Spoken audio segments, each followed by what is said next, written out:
A'udzubillahi minasyaitonirrajim. Bismillahirrahmanirrahim. Assalamualaikum warahmatullahi wabarakatuh. Alhamdulillahirabbil alamin. Lakal hamdu wa ilaikal mustaka wa antal musta'an ya dzal jalali wal ikram. Allahumma shalli wa sallim wa barik wa anim ala sayyidil mursalin Muhammad sallallahu alaihi wasallam wa ala alihi wa sahbihi ajma'in. Amma ba'd.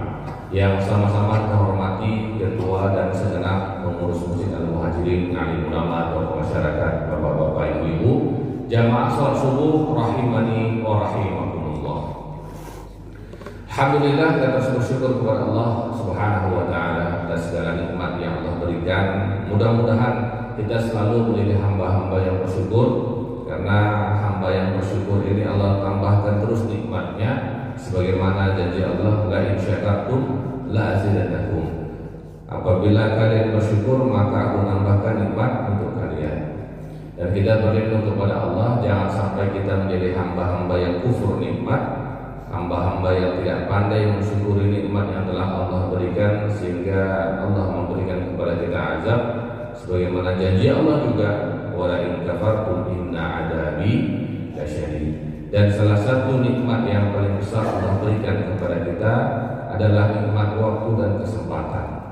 Semakin pandai seseorang menggunakan waktu itu dengan baik, untuk kebaikan, untuk ibadah, untuk mengaji, untuk majelis taklim, majelis ilmu, maka Allah berikan tambahan keberkahan pada waktunya.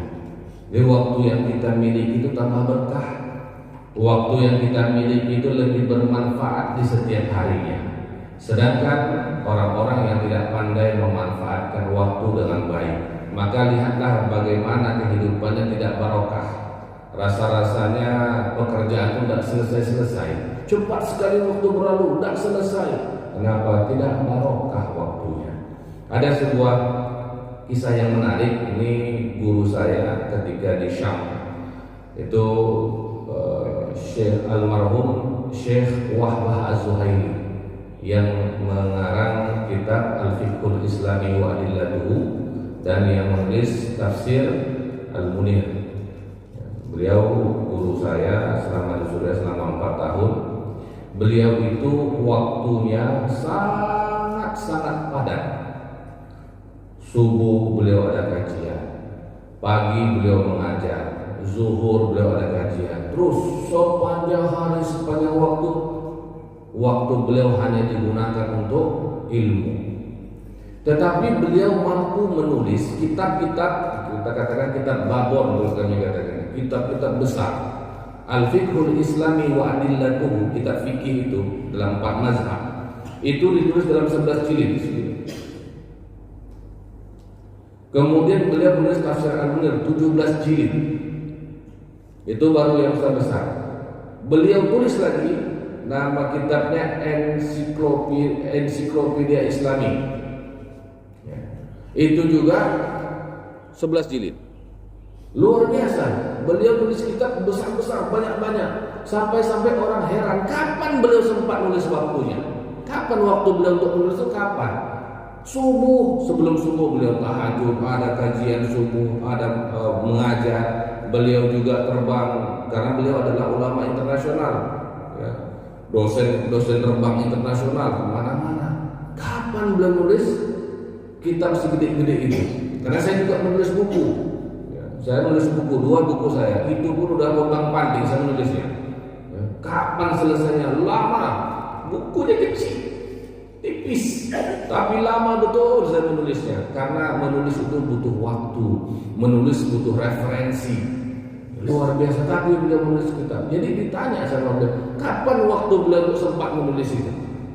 Beliau katakan, saya menulis itu biasanya bangun tahajud jam 1, ya, kemudian berzikir. Nah dari jam 2 sampai menjelang subuh, itulah waktu beliau menulis. Cuma 2 jam, 3 jam aja rupanya. Tapi karena berkah waktu beliau, sehingga waktu yang secara duniawinya 2-3 jam saja, itu waktunya mumtaddah, memanjang untuk beliau. Makanya kitabnya kalau kita bandingkan antara usia dengan produktivitas kitab yang ditulis itu nggak sebanding. Jadi kitab beliau itu sudah ratusan. Jadi kalau misalnya lah, nggak usah jauh-jauh, satu hari kita baca satu lembar aja, satu hari satu lembar buku beliau, habis usia kita belum selesai bukunya. Begitulah keberkahan waktu yang Allah berikan kepada Syekh Wahbah Az-Zuhaili rahimahullah ta'ala. Jadi kalau kita ingin mendapatkan keberkahan waktu, kita syukuri nikmat waktu itu dengan hal-hal yang baik, dengan produktivitas, dengan ibadah, dengan mengaji majelis-majelis ilmu. Sehingga kalaupun kita mengerjakan pekerjaan duniawi kita, tapi waktu kita sudah penuh keberkahan, maka yang kita lakukan, itu dengan waktu yang sama panjang dengan orang lain. Karena semua kita 24 jam semua nih, dari 25 jam. Tapi produktivitas kita jauh lebih hebat daripada orang-orang lain. Maka salah satu nikmat itu kita nikmat syukur atas waktu yang Allah berikan. Mudah-mudahan kita terus menjadi hamba-hamba yang bersyukur atas waktu. Amin ya rabbal alamin. Salawat serta salam kepada baginda Nabi Sallallahu Alaihi Wasallam, panutan kita, teladan kita. Mudah-mudahan kita semua dapat syafaat beliau. Kembali kita lanjutkan ngaji kita, ngaji fikih ibadah. Sebelum kita jeda pengajian, kita itu telah membahas tentang sholat sunnah. Sholat sunnah itu ada yang mengikuti jadwal waktu sholat fardu yang biasa disebut dengan sholat rawatib. Rawatib terbagi dua, ada yang muakkadah, ada yang ghairu muakkadah, yang sangat dianjurkan, ada yang tidak terlalu dianjurkan. Kemudian ada lagi sholat sunnah yang tidak terkait dengan waktu sholat fardu, ya. Dan ini juga terbagi kepada dua. Satu, sholat sunnah yang dianjurkan untuk melaksanakannya secara berjamaah, dan ada sholat sunnah yang tidak dianjurkan untuk dilaksanakan berjamaah. Apa saja sholat sunnah yang tidak dianjurkan untuk berjamaah? Yang pertama, tahiyatul masjid, ya, bukan dianjurkan berjamaah. Yang kedua, sholat witir, tidak dianjurkan berjamaah kecuali pada waktu bulan Ramadan. Kemudian yang ketiga, qiyamul lail, sholat tahajud, itu tidak dianjurkan untuk berjamaah kecuali dalam kondisi tertentu. Jadi Nabi itu biasa sholat sendiri. Nabi di rumah Sayyidah Aisyah radhiyallahu anha sholat tahajud, Sayyidah Aisyah kan masih tidur. Makanya kita menemukan hadis ketika Nabi mau sujud, Sayyidah Aisyah apa? Kakinya ditarik supaya Nabi bisa sujud. Ya. Nabi sholat, istrinya enggak. Belum waktunya karena tak bisa menyamai dari waktu Rasulullah dan tahajud. Rasulullah kalau mau tahajud itu sahabat Ibnu Abbas dia ikut Nabi sholat. Sekali waktu Nabi tidak sholat di dalam rumah, Nabi sholat di masjid. Sambil rumah Nabi kan langsung masjid tuh. Kata Ibnu Abbas, dilihat Nabi sholat, ikut sholat juga lah.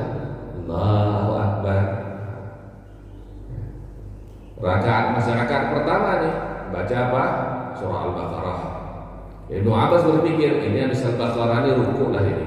Sambung Ali Imran. Wah, juga Al-Baqarahnya udah berapa juz? 2,5 juz kan? Tambah Ali Imran. Berpikir ini habis Ali Imrannya selesai. Enggak, sambung lagi. Subhanallah. Nah, Ibnu Abbas pun menyerah. Tak sambung. Rukuk sendiri dia, kaki udah pegang. Makanya istri-istri Nabi bukan tak mau ikut berjamaah sama Nabi, tapi memang tahajud itu anjurannya sholatnya sendiri. Kalau mau berjamaah boleh, tidak ada masalah. Tapi sunnahnya dilaksanakan sendiri. Ya, mulai. Kemudian sholat duha. Sholat duha itu sendiri-sendiri, bukan berjamaah, kecuali untuk ta'lim, untuk pengajaran. Kadang-kadang ada tuh ibu-ibu majelis ta'lim diundang, ayo kita sholat sholat tasbih dan duha berjamaah, ya kan? Ada sering begitu. Kalau untuk ta'lim tak ada masalah, tapi jangan dijadikan kelaziman asal sholat jamaah kita yuk sholat apa? Sholat duha. Nah, sholat sendiri-sendiri. Yang kelima, sholat istikharah. Sholat istikharah sunnah, tapi tidak dianjurkan berjamaah. Karena apa? Setiap orang punya niat masing-masing. Istikharah itu sholat untuk minta pilihan. Tidak juga sama pilihan ibu-ibu dan bapak-bapak ini kan. Suami istri kita kadang beda pilihan. Ada milih Prabowo, ya. Ada milih Pak Anies, ya kan. Jadi satu rumah bisa beda-beda. Istikharah masing-masing. Istikharah masing-masing. Jadi istikharah itu sholat sunnah yang tidak dianjurkan untuk berjamaah. Kemudian an-nawafil al-mutlaqah an tasmiyatil waqti. Nah, ini sholat-sholat mutlak. Sholat mutlak itu sholat yang pengen sholat lah. Sholat apa ya? Asal sunnah aja lah pokoknya. Itu juga tidak dianjurkan berjamaah. Silakan sholat sunnah, dan masalah. Kemudian bagian berikutnya al-qismu tsani wa huwa alladhi yusannu fihi al-jamaah, yaitu sholat-sholat sunnah yang memang dianjurkan untuk berjamaah. Apa saja dia? Hanya mau kita bahas satu persatu. Yang pertama sholatul idain. Sholatul idain, sholat dua id, Idul Fitri, Idul Adha. Ya. Wal idu mustaqun minal audi. Kata-kata al-id itu diambil dari kata al-aud yang artinya tikrar, berulang-ulang. Jadi sholat yang kita lakukan berulang-ulang setiap tahunnya. Ada sholat Id al-Fitri dan Id al-Adha.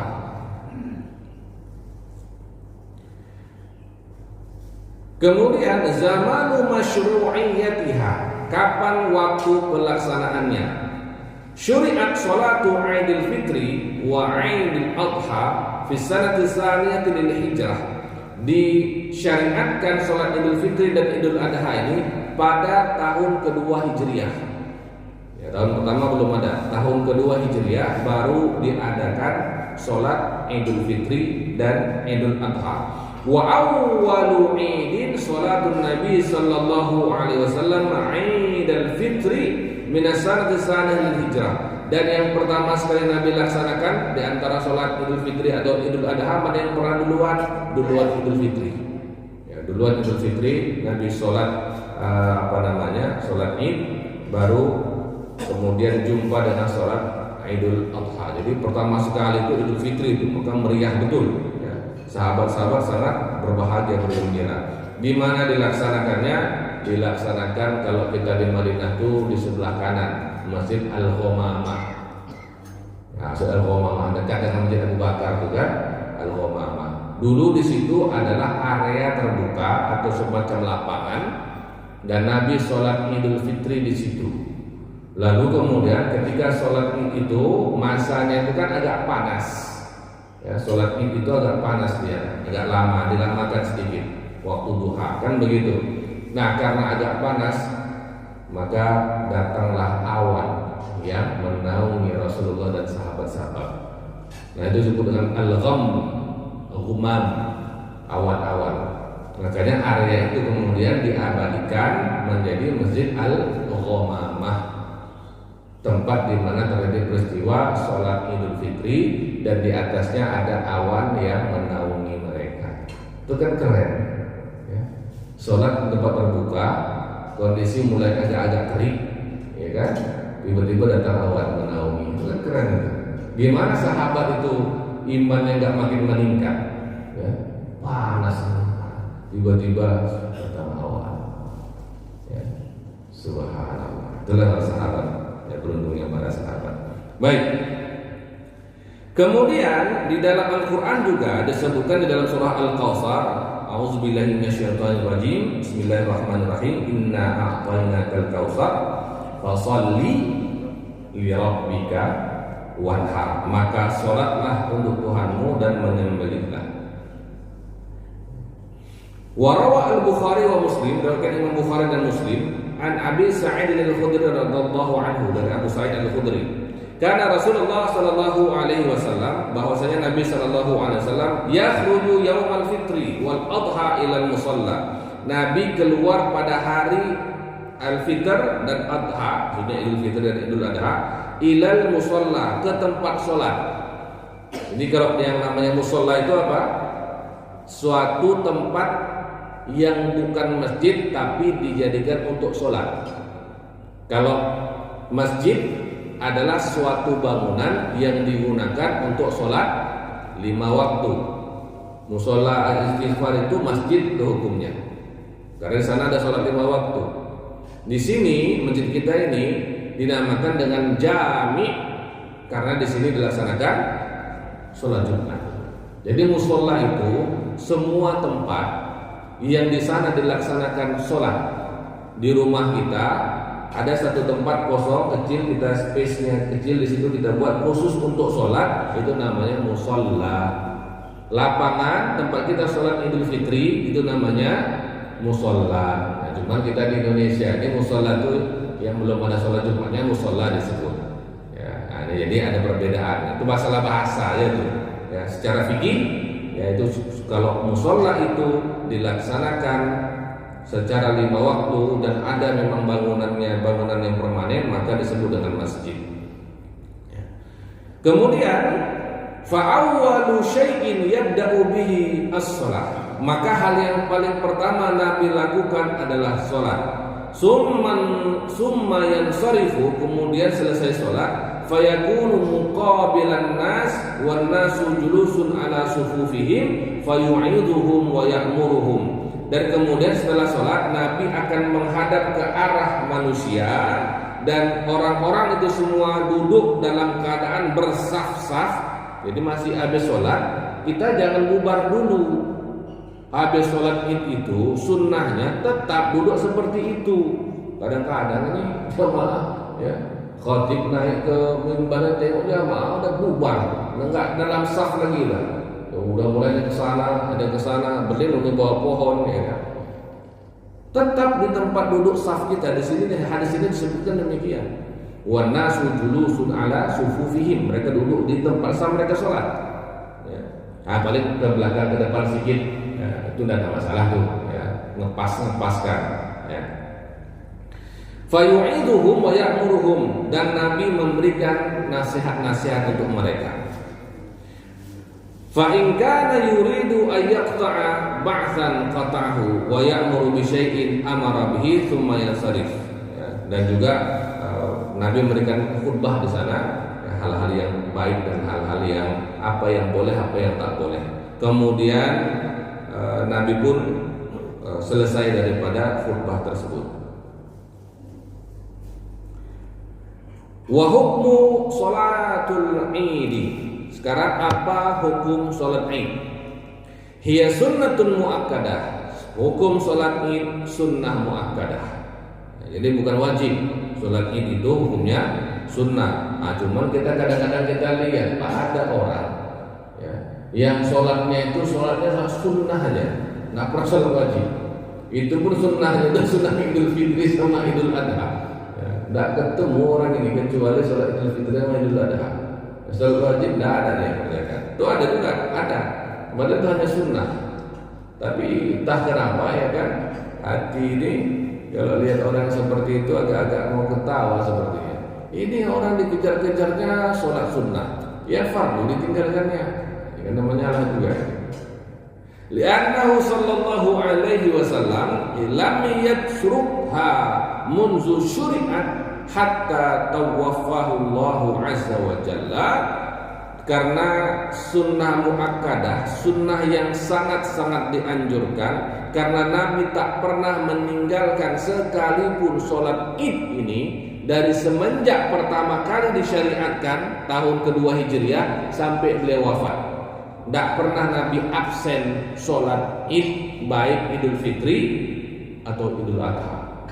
Maka sunnah muakkadah, sunnah yang sangat-sangat dianjurkan. Wa wadaba 'alaiha ashabahu ridwanullah 'alaihim min ba'di, dan Nabi juga menganjurkan ya, menyemangati para sahabat-sahabat keluarganya untuk datang melaksanakan sholat Id. Nah, ini kita pun biasa seperti itu ya kan, kita semua ayo sholat Id. Wa tushra'u jama'atan, dan sholat Id ini dari pertama sekali disyariatkan dikerjakan berjamaah. Tak pernah ada sejarahnya sholat id tidak berjamaah. Tak ada sejarahnya. Badalun ala dzalika hadisun Abi Sa'id al-Khudri radhiyallahu anhu. Sebagaimana tadi ada hadisnya ya, bidalil yang tadi. Wa yukhatibu biha kullu mukallafin rajulan kana aw imra'atan muqiman kana aw musafiran hurran kana aw raqiqan illa lil mar'atil al-mutazayyinah awillati qad tuthirul fitnah fatusalli fi baitiha. Dan siapa yang dianjurkan untuk melaksanakan sholat ini? Semua mukallaf, baik laki-laki ataupun perempuan, muqiman atau musafiran, baik dia memang lagi tinggal atau dalam keadaan musafir. Oh, saya sedang ke tempat anak saya di Jakarta, ya nggak apa-apa di sana pun sholat. Sana pun sholat. Saya masih dalam perjalanan pun sholat, dianjurkan. Ya. Hurran kana orakikan. Ini zaman dulu kan ada orang merdeka, ada budak. Baik orang merdeka, baik budak tetap dianjurkan. Kecuali ada kecualinya. Lil mar'ati al mutazayyinah, wanita-wanita yang berhias. Jadi kalau ke sana pergi sholat Id itu jangan malah berhias, biasa saja. Tapi kadang-kadang ibu-ibu kalau pergi itu tidak pakai bedak tebal-tebal, ya, lipstik harus merah-merah semua, tidak afdol rasa kami Ustaz. Nanti disangka nggak mandi pula kami Ustaz. Ya. Yang biasa-biasa tak pakai gelang Pak, dipakai gelang emas tuh, ya. Kerincing lah pokoknya jalan, kerincing. Suara apa itu? Suara ibu di sebelah rupanya. Panjang betul dari ujung sini sampai sini pakainya. Tidak dianjurkan, ya, kecuali untuk wanita yang berhias. Awillati qad tuthiru fitnah, atau wanita-wanita yang bisa mengundang fitnah. Nah, ini banyak kok yang ini, yang mengundang fitnah ini banyak.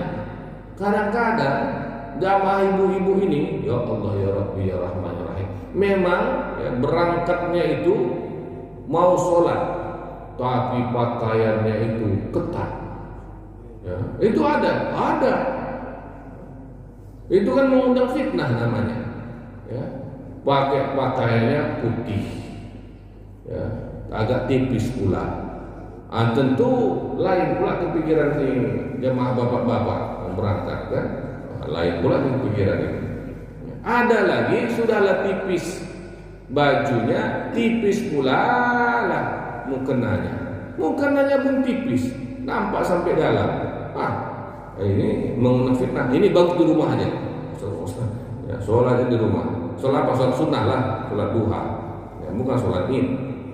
Di rumah aja. Itu disebutkan di sini. Fatusalli fi baitiha, sholat di rumah. Ya, nggak usah ke masjid. Kenapa? Mendatangkan fitnah. Maka kita kalau ke sana itu dengan pakaian yang sopan, pakaian yang memiliki marwah. Jangan pakaian itu ingin dinampak-nampakkan betul cantik. Ibu-ibu udah cantik semuanya, yakin saya itu. Ya, di mata suaminya kan begitu. Jangan pula berhias di depan suami orang, sama suami sendiri cukuplah. Nah itu dia. Maka di sini disebutkan semua diundang, semua dianjurkan untuk sholat Id kecuali wanita yang berhias ataupun yang bisa mengundang fitnah, ataupun misalnya ada yang cantik betul orangnya, ya semua mata memandang tertuju kepadanya, ya, sampai bapak pun jalan masuk udah keparet bapak. Nah itu tidak boleh, di rumah aja.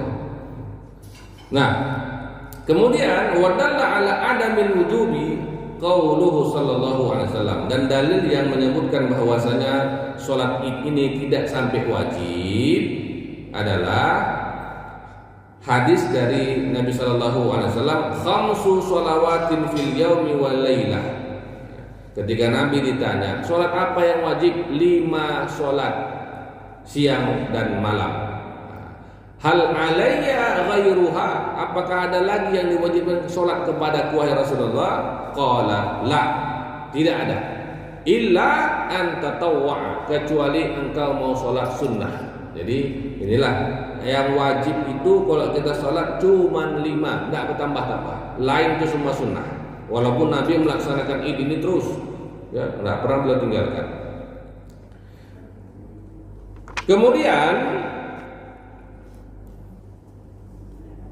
la yusannu laha adzanun wala iqamah, tidak disunnahkan azan dan iqamat, bal yunadi laha as-shalatu jami'ah, tetapi pelaksanaannya disebut apa? As-shalatu jami'ah. Enggak ada azan, enggak pula azan pula, iqamat pula lagi dia kan.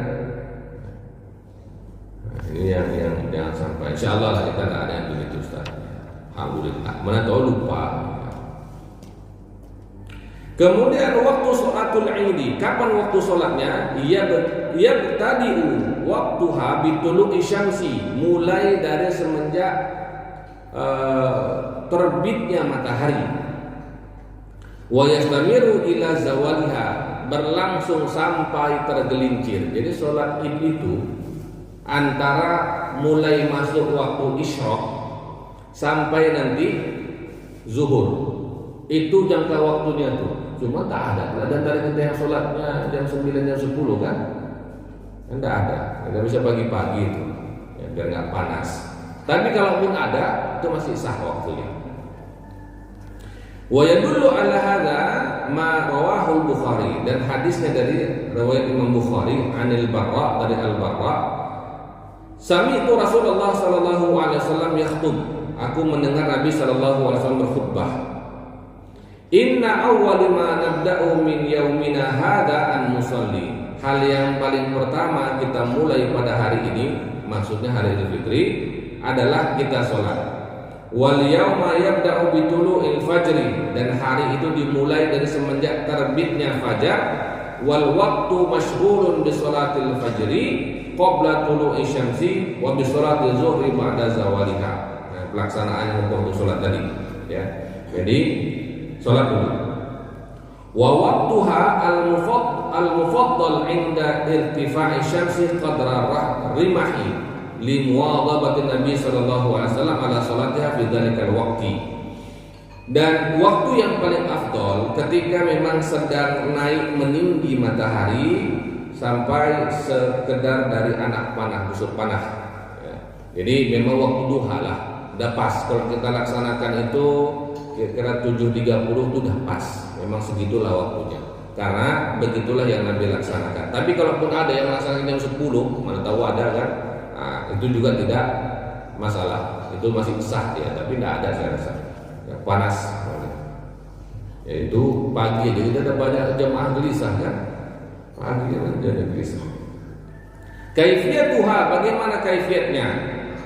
Kaifiatnya insyaallah selalu, kalau kita biasa di sini sholat Id di mana? Di masjid kita. Masya Allah. Dan biasanya kalau mau sholat Id ada disebutkan kaifiyah misalnya, ada diulang kaifiyah biasanya, supaya tidak lupa. Nanti orang lupa pula, ya. Kemudian orang nanti lagi Allahu Akbar, ya Allahu Akbar, ya Allah, itu ruku pula dia, ya. Sujud pula lagi. Nah, ini lupa, mana tahu kan, karena jarang-jarang. Kaifiatnya, ya, kaifiatnya kita skip aja karena insya Allah semua sudah bisa. Ya, sholat ini itu 2 rakaat, rakaat pertama. Nah, baik, di sini rakaat pertama takbirnya berapa kali? 7. Selain daripada takbiratul ihram. Jadi kalau ditotal jadi 8 dia. Takbir pertama Allahu Akbar, itu takbiratul ihram. Itu enggak dihitung. Yang dihitung setelah itu. Allahu Akbar, subhanallah, Allah. Jadi 7 kali itu setelah takbiratul ihram. Jadi kalau ditotal sama takbiratul ihram jadi 8 dia. Ya, itu dalam fikih Syafi'i. Ya. Kemudian di antaranya subhanallah, alhamdulillah, ini agak biasa. Kemudian di rakaat yang kedua berapa kali? 5. Selain daripada takbirul intiqal. Ketika bangkit kita dari sujud, Allah Akbar, itu nggak dihitung. Setelah itu baru dihitung 5. Baik. Kemudian kita masuk kepada al-khutbah fil 'idi, khutbah pada salat Id. Yusannu ba'dal faraghi min salatil 'idain khutbatan, disunnahkan setelah selesai daripada salat Idul Fitri atau Idul Adha untuk melakukan 2 khutbah, khutbatani. Qur'an fikih Syafi'i 2. Ada saya pernah khutbah di masjid di Jalan Lobak dengan saya. Aku kan pernah masuk, saya lupa. Ketika saya khutbah di sana, tidak disediakan kursi. Biasanya 2 khutbah bagi Syafi'i, 2 khutbah. Ternyata di sana 1 kali khutbah. Ya, habis itu loh, saya mau duduk di mana? Saya pikir, ya, duduk di mana ini? Jamaah pun ketika udah itu bubar pula dia, karena saya duduk kan di mimbar. Ketika saya duduk begini disangka jamaah, karena mereka bisa 1 khutbah. Mereka bubar. Ketika saya duduk di mana? Nah, duduk di sini aja lah, duduk sebentar begini, berdiri lagi. Ketika berdiri jamaah bubar, jamaahnya bubar. Lah, dalam hati saya, alhamdulillah jamaah baru lihat lagi. Oke, ustaznya masih khutbah lagi. Nah, ini miskomunikasi ya, antara pengurus pun tidak memberitahukan kalau di sana biasanya 1 kali khutbah. Yang 1 kali khutbah itu mazhab Imam Ahmad bin Hambal. Nah, itu ada Muhammadiyah. Nah, itulah 1 kali khutbah tuh. Tapi kalau kita fikih Syafi'i 2. Kalau 1 ini gimana Ustaz? Ya kan sunnahnya 2. Kalaupun 1 ya nggak masalah karena pendapat mazhab yang lain. Sah juga. Tahu Bapak Ibu kan lagi berkunjung ke rumah anak, rumah menantu ya kan? Pas sholat di sana, pas sholat Muhammadiyah misalnya 1 kali khutbah, bingung, loh kok 1 kali khutbah? Gimana nih sholat saya? Sah, insya Allah sah. Ya, karena memang hukumnya sunnah, ya hukumnya sunnah dan pandangan dari mazhab yang lain itu boleh 1 khutbah. Tapi kita yang fikih Syafi'i sunnahnya adalah 2 khutbah, khutbatani. Ya. Kemudian aku ada yang bertanya nih. Ada yang bertanya Pak, Bu? Ada? Belum? Lanjut ya. Lanjut. Baik. Yang bagi antaliya salatul aidi ay bi aksi khutbatil jum'ah. Pelaksanaan sholat id itu kebalikan daripada sholat Jumat. Ya, kalau sholat Jumat apa dulu? Khutbah dulu, baru sholat. Kalau sholat id, sholat dulu, baru khutbah. Itu perbedaannya. Ya.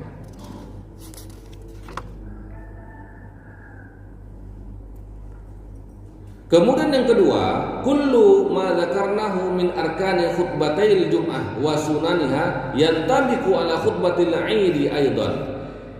Semua yang telah disebutkan dalam rukun-rukun khutbah Jumat dan sunnah-sunnahnya itu juga yang dilaksanakan dalam pelaksanaan khutbah sholat Id.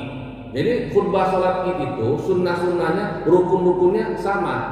Tetap yang pertama hamdalah, kemudian syahadat, kemudian sholawat, kemudian wasiat takwa ataupun membaca ayat. Kan itu sama seperti sholat Jumat, tak jauh, tak beda ya. Ya, tata cara pelaksanaannya sama seperti itu. Kadang-kadang ada orang bertanya juga, sama enggak? Sama.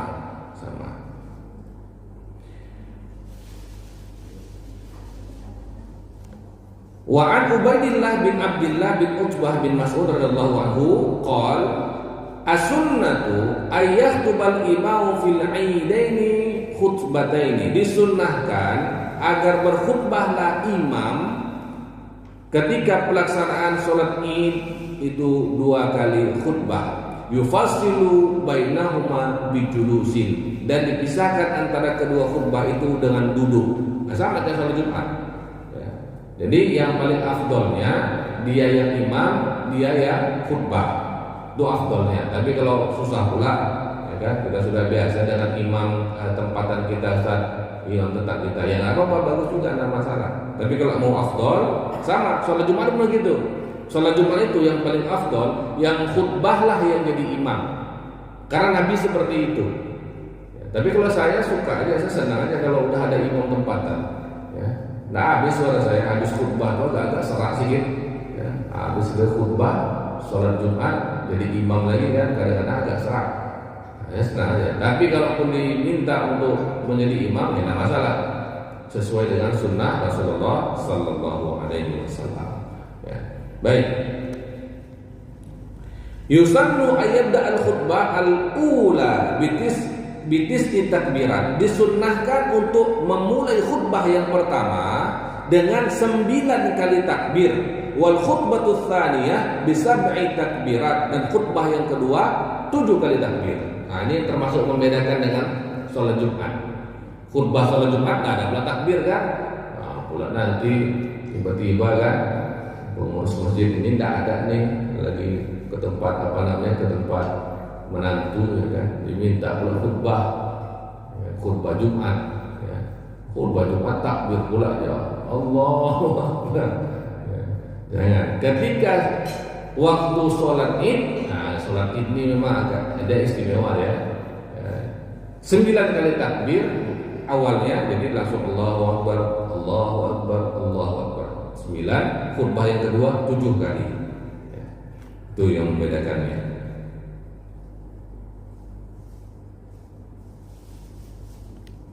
Baik, ini dari hadis Ubaidillah yang di atas tadi ya. Jadi memang ada dalilnya. Baik, aina tuqamu sholatul Id? Di mana dilaksanakan sholat Id? Tuqamu sholatul Id bil masjid aw sahra. Dilaksanakan sholat Id itu di masjid ataupun di lapangan. Wa afdaluhuma aktsaruhuma isti'aban lil musallin. Di mana tempat yang paling afdol? Tempat yang paling afdol adalah di mana tempat yang paling memungkinkan untuk menampung jamaah. Fa in tasawaya kana al-masjidu afdal li syarfihi ala ghairihi. Apabila sama saja, misalnya masjidnya memang besar betul, ya, maka sama jumlah bisa menampungnya. Mau di masjid sama tertampung semua, mau di lapangan pun sama tertampung. Maka masjid lebih afdol daripada selainnya. Nah, kita kan sering itu ada muncul pendapat kan, lebih afdol di luar, Nabi kan sholatnya selalu di lapangan, kan begitu. Itu para ulama mazhab Syafi'i melihat daripada jumlah kapasitas. Kalau dulu Masjid Nabawi itu kecil. Masjid Nabawi pada masa Nabi itu kecil, itu bukan seperti sekarang, kecil aja. Nah, jadi kalau memang sama jumlah kapasitasnya, masjid lebih afdol, karena memang masjid adalah sebaik-baik tempat di muka bumi.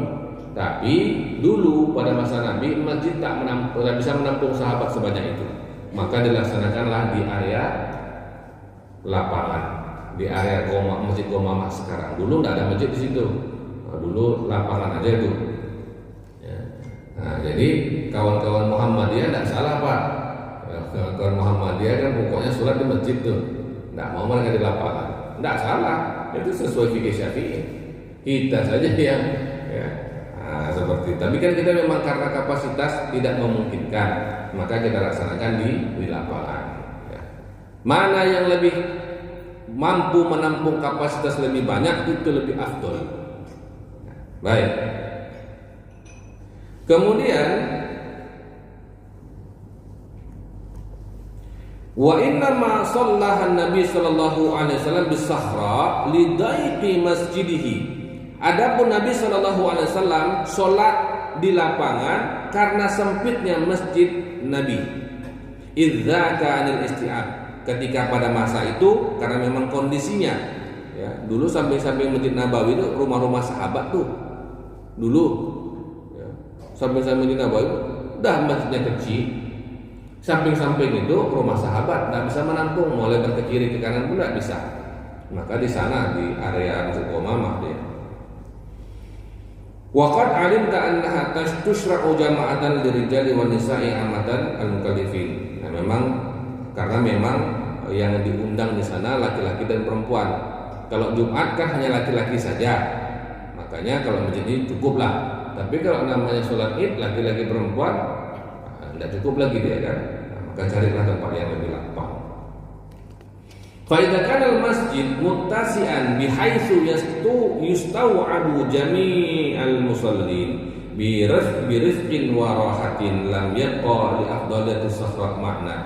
Maka kalau memang masjidnya memang besar ya, memang bisa menampung semua jamaah dengan tidak berdesak-desakan betul, maka tidak ada keafdolan sholat di lapangan daripada di masjid. Nah, itu kenapa masjid besar itu bagus juga. Tapi masjid besar pun kalau sholat itu ya, keluar sampai keluar juga deh ya. Subhanallah. Kemudian at-takbir fil idi, takbir pada sholat id. Yusannu takbir li ghairil hajj, disunnahkan untuk bertakbir untuk orang yang tidak melaksanakan haji. Nah, ini maksudnya sholat Idul Adha nih, ya, hari Idul Adha. Bi ghurubi syamsi lailatai Idul Fitri wal Adha, pada saat terbenam matahari malam Idul Fitri dan Idul Adha.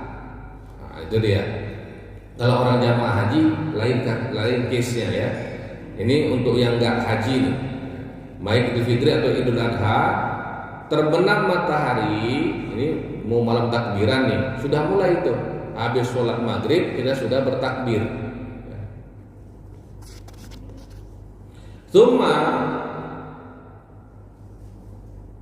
Kemudian fil manazili wat turuqi wal masajida wal aswaq, dimanapun berada, di rumah-rumah, di jalan-jalan, di masjid-masjid, di pasar-pasar, bisautin murtafiin, dengan suara yang besar, dikeraskan suaranya, ila ayyahrumal imam li sholatil id, sampailah tiba waktu imam itu untuk melaksanakan sholat id, sunnah. Ya, jadi kalau ada orang yang pawai takbiran, ya memang sunnah. Ya, di mana-mana ya, semarakkan syiar itu. Cuman yang penting kita bisa tertib, itu saja. Summa yusannu fi Idil Adha likullin minal haji wa ghairihi ayukabbira aqba sholawati bi anwa'iha al-mukhtalafah bada'an min subhi yaumi Arafah. Kalau khusus untuk orang yang haji, sunnah bertakbirnya dimulai sejak setelah sholat subuh di hari Arafah ila ma ba'da asar akhiru yaumin min ayyami tasyrik, sampai di ba'da asar, di akhir hari tasyrik. Kalau idnya tanggal 10, tasyriknya 11, 12, 13, di hari ke-13 ba'da asar, itu batas terakhirnya untuk sholat Idul Adha. Itu dia batasannya, Idul Adha. Wahia al-ayyam thalatha allati tali yauma Idul Adha. Amma fi Idul Fitri fala yusannu takbir aqba sholawat. Adapun pada kasus sholat Idul Fitri, maka tidak disunnahkan bertakbir setelah sholat. Bal yanqati'u istihbabuhu indama yuhramul imam li sholatil aidi kama qulna. Habis sholat id tidak lagi bertakbir sholat Idul Fitri. Kalau sholat Idul Adha tetap sampai hari tasyrik selesai, sampai hari tasyrik selesai sholat asar ya, tanggal 13. Idul Fitri tidak, mulai dari maghrib sampai imam naik untuk sholat id, itu saja. Habis sholat id tidak lagi takbir. Saya pernah ada dengar tuh di masjid sholat zuhur ya, hari raya Idul Fitri, saya bertakbir Allahu Akbar. Ada, bukan tidak ada. Ini mungkin tidak tahu, dan disangkanya sama lah antara Idul Fitri sama Idul Adha. Baik. Wa dalilu dzalika kulluhu al-ittiba' li fi'li Rasulillah sallallahu alaihi wasallam, dan dalil dari yang kita bicarakan tadi adalah mengikuti apa yang dikerjakan oleh Nabi sallallahu alaihi wasallam.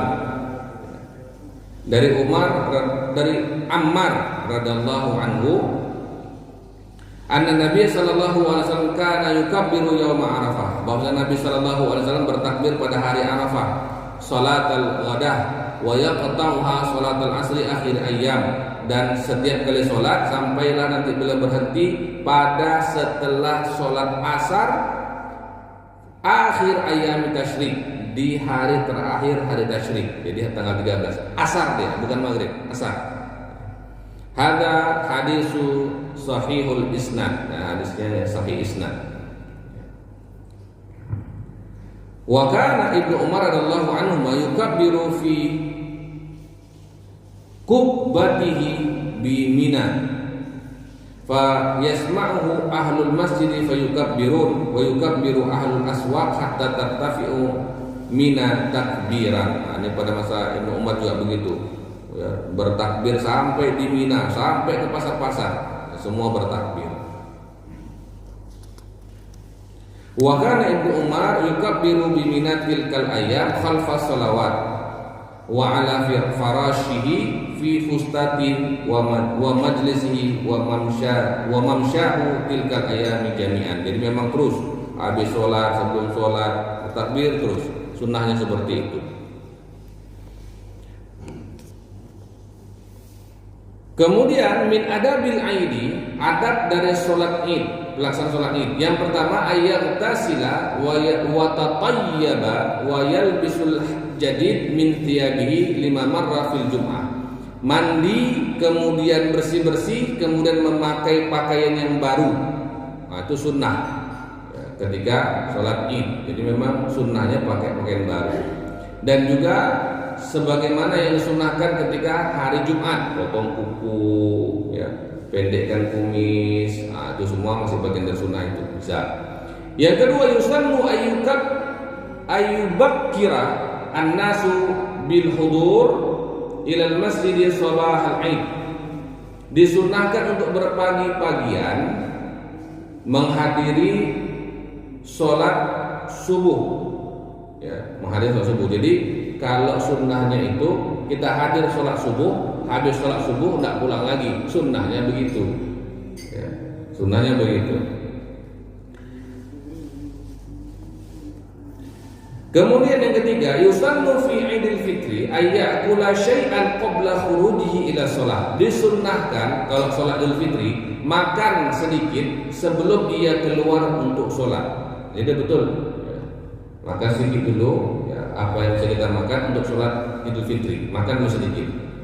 Amma fi aidil adha fayusannu lahu ayyumsika 'anit ta'ami hatta ya'uda minas sholat. Adapun sholat idul adha maka dianjurkan, disunnahkan untuk berpuasa, tidak makan dulu ketika mau sholat id, tapi makannya kapan?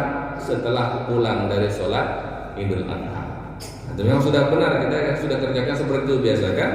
Nah itulah dia ada dalilnya. Yang keempat, wa yusannu lil musalli ayyadhhaba masyian ilal musalli awil masjidi fit tariq. Dianjurkan, disunnahkan untuk pergi ke sana itu dengan berjalan kaki, pergi ke musola ataupun pergi ke masjid untuk sholat id dengan berjalan kaki. Wa ayyauda fi tariqin ukhra, dan kembali dari jalan yang lain, dari kanan kurang dari sebelah kiri, untuk memperbanyak pahala.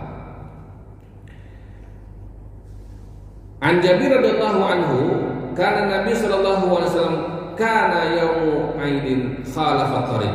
Pada hari Idul Fitri Nabi itu membedakan jalan. Jadi jalan di mana Nabi berangkat sama jalan Nabi pulang itu Nabi bedakan. Ada membagi dari sunnah. Yang kelima, yukrahu lil imam ayyatanaffala qabla salatil aidi. Dimakruhkan bagi imam untuk sholat nafil, sholat nafilah, sholat sunnah sebelum sholat id.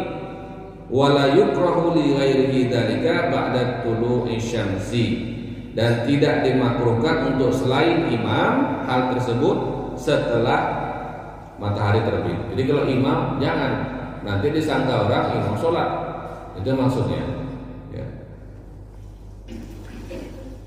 Wa rawa al-Bukhari an Ibnu Abbas radhiyallahu anhuma anna Nabiy sallallahu alaihi wasallam kharaja yaumul fitri fa shalla rak'ataini lam yusalli qablahuma wala ba'dahuma. Dari Ibnu Abbas disebutkan bahwasanya Nabi sallallahu alaihi wasallam keluar pada hari Idul Fitri. Kemudian Nabi sholat 2 rakaat, sholat Id. Walam yusolli, dan Nabi tidak sholat sebelumnya dan juga tidak sholat sesudahnya. Jadi kalau khusus untuk imam, misalnya nih sholat kita di masjid. Kalau di masjid ada sholat apa? Tahiyatul masjid. Bagi selain imam boleh sholat tahiyatul masjid, silakan, tidak masalah. Tapi bagi imam tidak. Maka imam itu hadirnya belakangan. Imam begitu, hadir belakangan. Ya, lebih bagus kalau di masjid itu memang ada ruangan kan? Ada ruangan, di sana dulu. Di sana dulu. Ketika memang mau sholat baru imamnya hadir, jadi dia tidak sholat tahiyatul masjid. Kalau memang di masjid. Kalau di lapangan memang tak ada tahiyatul masjid. Tahiyatul lapangan nggak ada. Ya, tahiyatul musolla nggak ada. Ya, tahiyatul masjid yang ada. Baik, ada yang bertanya, dipersilakan pada yang bertanya. Ada yang mau bertanya, Bapak Ibu? Enggak? Silakan.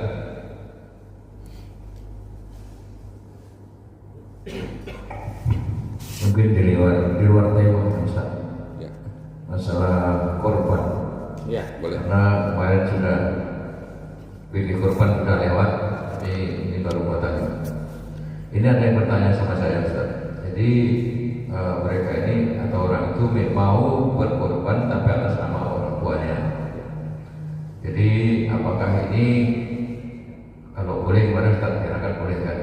Tapi namanya apakah nama tetap nama orang tua tersebut atau nama kita nanti pahalanya kita kasihkan kepada orang tua kita? Itu barangkali. Baik. Masalah kita berkorban untuk orang lain kalau masih hidup, ulama sepakat boleh, tidak ada masalah. Tapi kalau orang itu sudah meninggal, maka ini ada 2 pendapat ulama. Pendapat yang pertama, boleh secara mutlak apabila ada wasiat, sepakat semua ulama. Jadi ketika misalnya ada orang tua kita pernah berpesan sama kita, saya mau berkurbanlah tahun ini, tapi kalau nanti umur saya tidak sampai, kalian tolong berkurban untuk saya ya, wasiat namanya. Sepakat semua ulama boleh. Tapi kalau tidak pernah ada berwasiat, maka menurut jumhur ulama, mayoritas ulama, mazhab Hanafi, mazhab Maliki, mazhab Imam Ahmad bin Hambal, ini boleh. Boleh. Ya. Tetapi menurut mazhab Imam Syafi'i tak boleh. Nah, Imam Syafi'i tak boleh. Ya. Kita mazhab apa? Syafi'i. Berarti tak boleh. Tidak boleh kalau tidak ada wasiat. Kenapa alasannya? Alasannya karena dalam fikih Syafi'i yang namanya niat merupakan rukun ibadah. Niat merupakan rukun ibadah. Kalau satu ibadah tidak ada berniat, maka dia tidak sah sama sekali.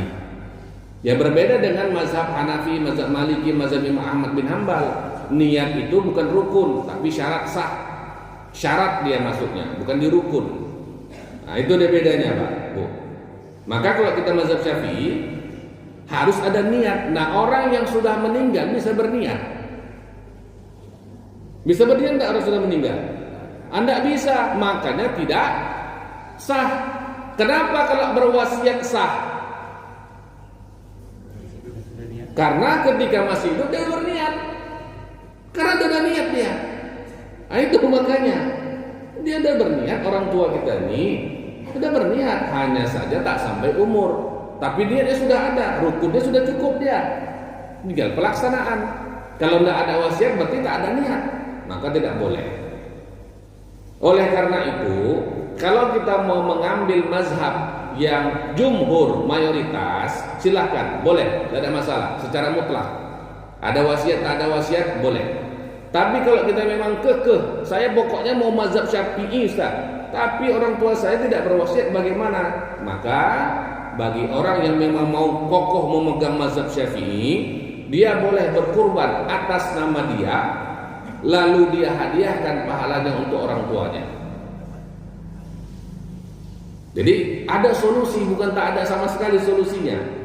Bagi yang ikut mazhab yang 3, mazhab mayoritas ulama, pendapat ini nggak apa-apa, tulisnya nama orang tuanya di situ, silakan, nggak masalah.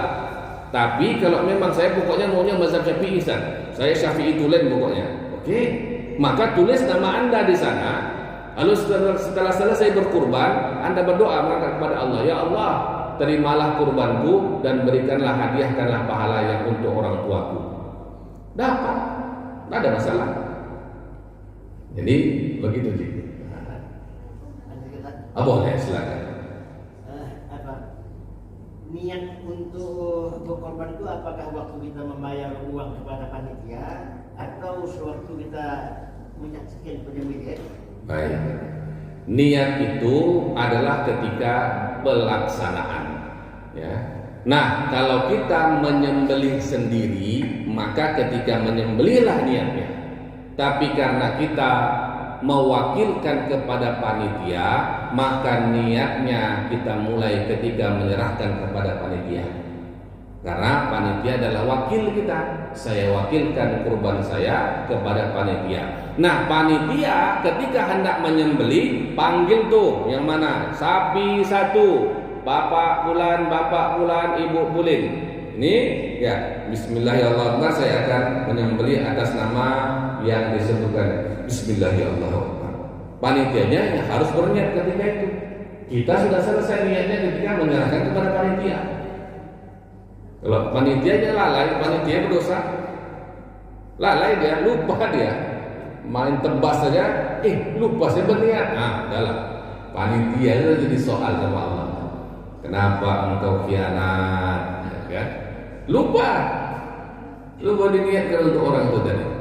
Jadi seperti itu dia. Kalau sembelih sendiri ketika kita menyembelih, tapi kalau kita mewakilkan kepada panitia, maka ketika kita serahkan kepada panitia ini dananya, saya wakilkan kepada panitia untuk pelaksanaan kurban saya tahun ini lillahi ta'ala. Dah selesai. Waktu penyembelih tidak perlu lagi, itu dah panitia yang mewakilkan kita. Ya, baik. Ada lagi Pak? Kita tutup. Boleh silakan. Waalaikumsalam. Terkait dengan sholat id tadi Ustaz ya. Ya. Apabila ada jemaah yang terlambat Ustaz. Ya. Kasus pertama dia terlambat, dia datang sudah rakaat kedua Ustaz. Ya. Kasus kedua dia datang sudah selesai, malah sudah khutbah khatib. Nah, bagaimana Ustaz? Nah, kalau dia masih dapat sholatlah, kekurangannya disempurnakan. 2 rakaat. Dan tetap sholat itu 2 rakaat. Datangnya udah di rakaat kedua Ustaz, karena disangka kayak sholat Jumat, khutbah dulu kan.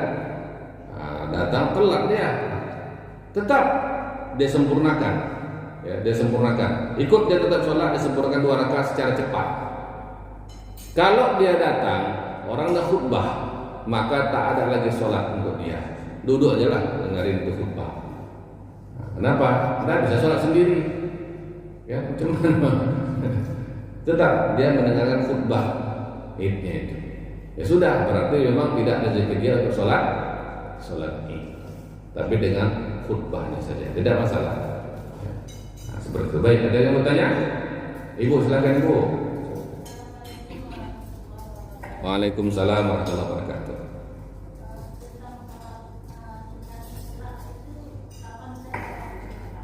Sholat sunnah mutlak. Sholat sunnah mutlak kapan saja waktunya, kapan saja boleh, kecuali di 3 waktu. Ya, 3 waktu itu apa? Setelah sholat subuh sampai naik matahari, sampai isyraq, nggak boleh sholat sunnah mutlak. Kemudian ketika matahari di tengah-tengah sampai waktu zuhur, nggak boleh sholat sunnah mutlak. Kemudian setelah asar sampai masuk maghrib, tidak boleh sholat sunnah mutlak. Itu 3 waktu yang tak boleh, haram. Ya, bukan semua sholat sunnah ya, hanya yang sunnah mutlak saja. Kalau sholat tahiyatul masjid bukan mutlak. Datang kita jam 12, ya, mau masuk kita ke masjid, tidak boleh saya sholat nih, ini waktu yang tak dibolehkan sholat kata Nabi. Bukan, sholat ini bukan sholat sunnah mutlak, ini sholat tahiyatul masjid. Kapanpun masuk masjid sholat. Ba'da asar kita masuk ke masjid, sholat.